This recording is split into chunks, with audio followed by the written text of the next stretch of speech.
In this lesson, we will see together les pronoms et déterminants indéfinis. But more precisely, we will see personne.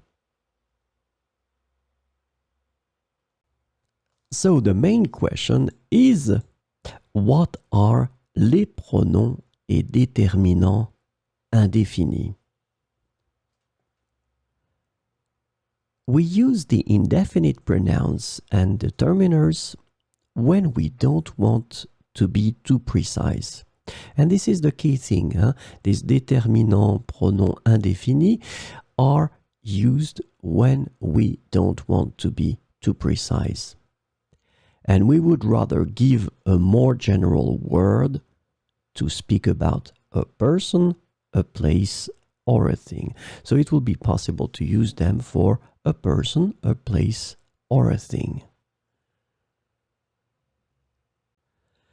So this lesson is about personne. And personne can be translated with no one, anyone, or anybody.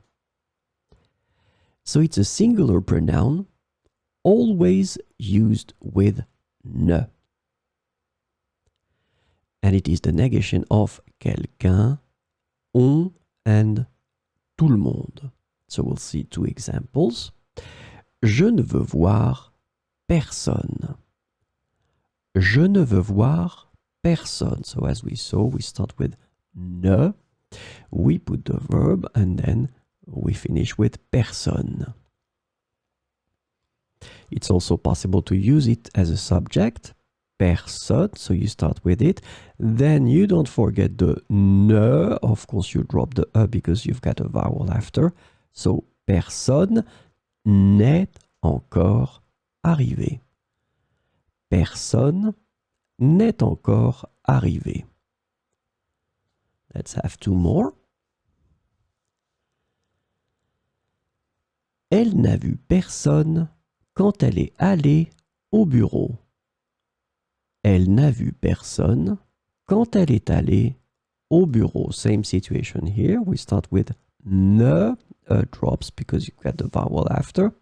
And then you put personne here. And one more with personne as a subject. Personne ne veut aller avec moi à l'opéra. C'est vraiment dommage. Personne ne veut aller avec moi à l'opéra.